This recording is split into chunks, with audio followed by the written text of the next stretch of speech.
Adoni auto నగరకు సంబంధించిన అంశం.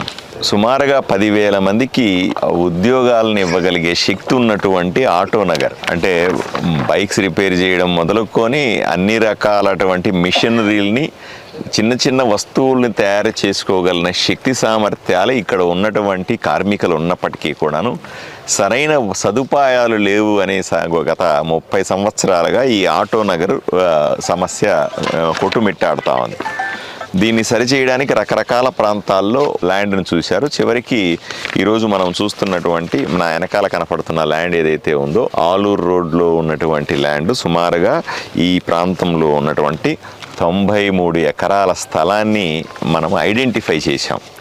దీన్ని కలెక్టర్ గారితో కూడా మాట్లాడుతూ ఉన్నాం. ఈరోజు ఒక్కసారి ఈ కార్మికులకందరికీ కూడా, ఈ వీళ్ళ యూనియన్ ఉంది, ఆటో నగర్ కోసం పోరాడుతున్నటువంటి మహానుభావులు వీళ్ళందరినీ ప్రత్యేకంగా అభినందించాలా. కష్టపడి ఆటో నగర్ నుంచి నాకు కూడా స్ఫూర్తి. వీళ్ళు నిరంతరం నన్ను కలుస్తూ ఉంటారు. సార్ ఎలా చేద్దాం సార్ అని అంటుంటారు. నేను అసెంబ్లీలో మాట్లాడే సందర్భంలో కూడా రాత్రి 10-11 సందర్భంలో భాషకు ఫోన్ చేసేవాడిని. రాత్రి 11కి, అంటే ఒకరోజు నేను క్వశ్చన్ పెడితే ఆ రోజు క్వశ్చన్ రాలా. ఆ రోజు నైట్ 11-11:30కి ఫోన్ చేసి ఇంతో మాట్లాడినారు. పూర్తి సమాచారం తీసుకొని చేయాలి. నెక్స్ట్ డే అప్లై చేస్తే ఆ క్వశ్చన్ రాలేదు. డేటా అంతా ఇచ్చినాను. మళ్ళీ అది ఇంకో రోజు పోస్ట్ అయింది. ఆ రోజు మాట్లాడాల్సి వచ్చింది. ఆ రకంగా వీళ్ళందరినీ కూడా నేను రాత్రి పగలు ఫోన్లో టచ్లో ఉండి మాట్లాడతాను. అదేవిధంగా ఏపీఐసి, ఆంధ్రప్రదేశ్ ఇండస్ట్రియల్ కార్పొరేషన్ దగ్గరికి వెళ్ళిన ఎండి దగ్గరికి వెళ్ళినప్పుడు కూడా వీళ్ళందరూ పాపం నాకు సరైన టైంలో వాట్సాప్లో వందలాది డాక్యుమెంట్లు పెట్టి నాకు సపోర్ట్ చేసినారు. ఇన్ని డాక్యుమెంట్లు పెట్టారు. దానిని ప్రింట్ తీసుకొని ఆయనకి చెప్పి కన్విన్స్ చేయడానికి టైం పట్టింది నాకు. సో ఆ విధంగా ఇది ఒక కొలిక్. ఈరోజు నేను ఈ స్థలాన్ని రెవెన్యూ డిపార్ట్మెంట్ వాళ్ళు కూడా వచ్చారు.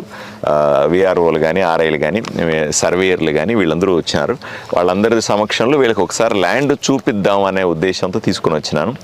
ల్యాండ్ ఓకే అనిపిస్తే ఒకసారి నేను ఎంఆర్ఓని సబ్ కలెక్టర్ దగ్గర కూర్చొని ఈ ల్యాండ్ ప్రొక్యూర్మెంట్కు సంబంధించిన మిగిలిన ఫార్మాలిటీస్ ఏమిటి అనేది ప్లాన్ చేసుకుంటాం.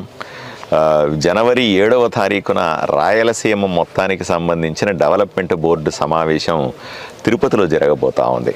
అంత లోపల దీన్ని ప్రాపర్గా ప్లాన్ చేసుకోగలిగితే, ఇట్లాంటి మరికొన్ని అంశాలు కూడా నా దృష్టిలో ఉన్నాయి, వీటిని ప్లాన్ చేసుకోగలిగితే మనము బోర్డులో అప్రూవల్స్ కూడా మనం వెంటనే పెట్టుకునే అవకాశం కూడా ఉంది. కాబట్టి వీలైన తొందరగా ఆటో నగర్ని దీన్ని నిర్మించాలనే పట్టుదలగా ఉన్నాను నేను. అన్నీ అనుకూలంగా వస్తే తప్పనిసరిగా దీని మీద వెంటనే యాక్షన్లోకి దిగిపోతాం, పనులు మొదలు పెడతాం. ఇది 93 ఎకరాల 98 సెంట్లు. సుమారుగా నాకు తెలిసే వీళ్ళు ఇచ్చిన రికార్డుల ప్రకారంగా 15 సంవత్సరాలకు సంబంధించిన అంశం అండి.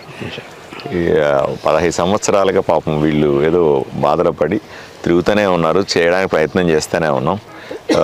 ఇప్పటికీ నాకు కొలిక్కి వస్తుందని నమ్ముతా ఉన్నాను నేను. ఇది ఆలూరు రోడ్లో, ఆలూరు రోడ్, ఇది ఆలూరు రోడ్లో నుంచి లోపలికి వెళ్తే, అంటే 40 ఫీట్ ఈ ఆలూరు రోడ్డు, ఈ లోపలికి 40 ఫీట్. ఇది ఇట్లాగే నేరుగా పోతే జగనన్న కాలనీలు వస్తాయి. దానికి సంబంధించిన రోడ్ ఇది. ప్రస్తుతానికి ప్రపోజ్డ్ సైట్ ఇక్కడ ఉంది. సార్ రెవెన్యూ రికార్డ్స్ చూసి ఫర్దర్ ఏం చేయాలో ప్లాన్ చేస్తానండి.